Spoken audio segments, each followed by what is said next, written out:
At RM Career Point, we help you learn, grow, and succeed.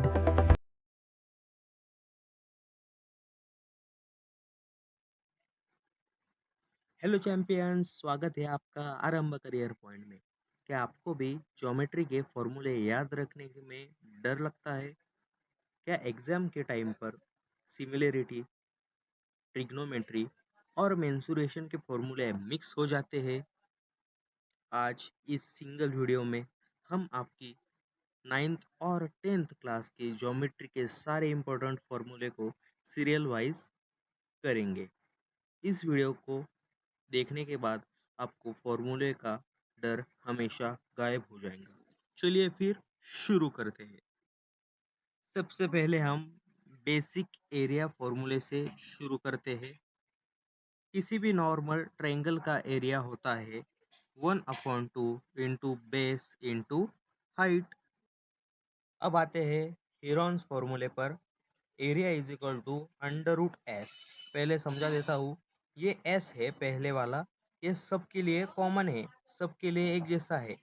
In first bracket S minus A, second bracket S minus B and third bracket S minus C. उसके बाद area of an equilateral triangle under root 3/4 into side का square, उसके side का square.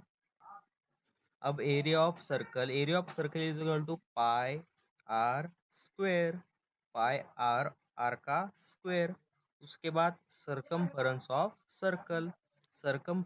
Circle is equal to 2 pi R. इधर किसी को भी square नहीं है, क्यूब नहीं है, सिर्फ 2 पाई आर याद रखना, रूप में लिख लो।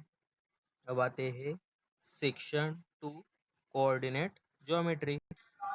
डिस्टेंस फॉर्मूला, जो दो पॉइंट्स के बीच की दूरी निकालने के लिए यूज किया जाता है। उसके बाद आते हैं मिड पॉइंट फॉर्मूला। अगर बीच का पॉइंट निकालना है तो ये फॉर्मूला यूज कीजिए। उसके बाद आते हैं section formula.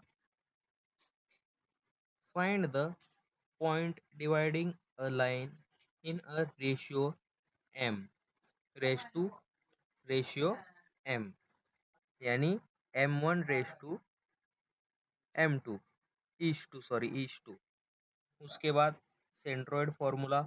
Find the centre point of a triangle. Triangle का सेंटर पॉइंट फाइंड करने के लिए ये फॉर्मूला यूज किया जाता है। ये सेक्शन फॉर्मूला में फिर से बताता हूँ कि इसके लिए हम m और n का रेशियो यूज करते हैं कोऑर्डिनेट निकालने के लिए। अब स्लोप ऑफ लाइन यानी m, ये निकालने के लिए ये फॉर्मूला यूज किया जाता है, यानी tan theta. Trigonometry ratios and identities. Here are essential definition and identities written out in a direct bullet points for easy reading. अब बात करते हैं sine theta, cos theta, tan theta. हमारा पिछला ही वीडियो, इसके पहले का ही वीडियो इस पर था, ट्रिग्नोमेट्री टेबल ट्रिक पर था। हमने उस वीडियो में ट्रिग्नोमेट्रिक टेबल की हैंड ट्रिक देखी। बहुत आसान भाषा में देखिए ज़रूर, वो अच्छे से और समझना है तो। Sine theta is equal to opposite side upon hypotenuse, cos theta is equal to adjacent side upon hypotenuse, tan theta is equal to opposite side upon adjacent. उसके बाद रेसिप्रोकल रिलेशन, ये भी बहुत इंपॉर्टेंट है। इधर देखिए सेक, कॉसेक और cot. अब इधर देखिए इसका रिलेशंस टेन थीटा और कॉट थीटा का, डायरेक्टली किससे, साइन थीटा और कॉस थीटा से। ये नोटबुक में लिख लो और याद कर लो।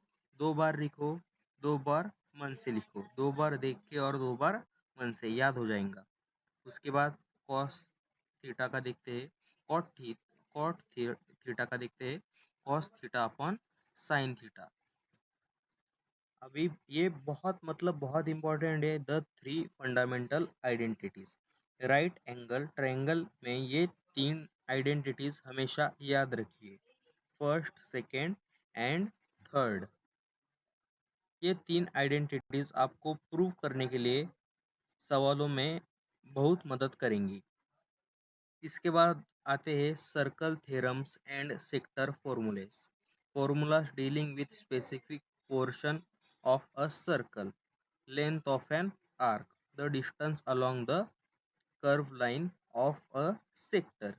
इसका फॉर्मूला है length of an arc theta upon 360 degree, यानी सर्कल होता है उतना, इंटू 2 पाई आर, एकदम easy.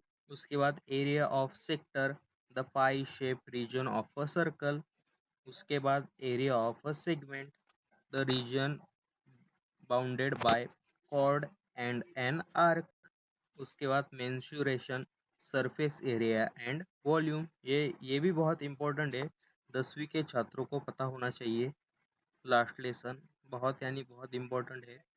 Total surface area, TSA, 2 in bracket length into breadth into height plus length into height।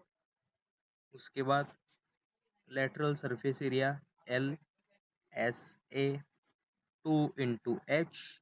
उसके बाद ब्रैकेट L plus B। उसके बाद वॉल्यूम क्यूबॉइड का, length into breadth into height. उसके बाद cylinder curve surface area 2 pi R H. उसके बाद total surface area, TSA of a cylinder. ये ऊपर वाले क्यूबॉइड के लिए थे और ये नीचे वाले सिलेंडर, ये सिलेंडर के लिए है। 2 pi R in bracket R plus H. उसके बाद वॉल्यूम की पाई R² एच, एकदम इजी। अब देखते हैं कोन। कोन के लिए slant height, curve surface area, total surface area और वॉल्यूम रहते हैं। इसमें अंडर रूट स्लैंट हाइट यानी L। इसमें अंडर रूट के अंदर क्या होता है, R का स्क्वायर और H का स्क्वायर, इनकी एडिशन करनी होती है। उसके बाद इसमें सेकेंड वाले में पाई R L, इन दोनों तीनों का मल्टीप्लाई होता है। जिधर भी कोई भी क्लोज दिखे, यानी इधर, इधर और इधर, मतलब समझ लेना, जिनको पता नहीं उनको बता रहा हूँ, उधर रहता है मल्टीप्लाई, एकदम इजी। अब लास्ट वाले में आते हैं, sphere and hemisphere. Sphere total surface area 4 pi R का square, sphere volume 4/3 pi R का क्यूब, यानी तीनों का मल्टीप्लाई। फिर hemisphere curve surface area 2 pi R², इसका स्क्वायर इधर।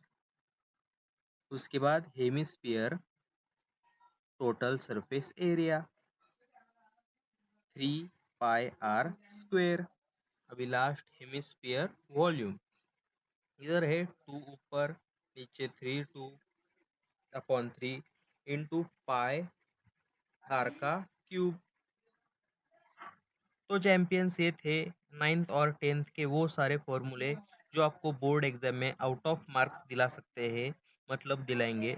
इस पूरे पेज का स्क्रीनशॉट ले लो और या फिर नोटबुक में लिख लो, अपने स्टडी टेबल के सामने लगा दो।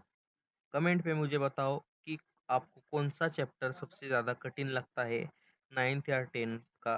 मैं कोशिश करूँगा कि अगला वीडियो उस पर बनाया जाए।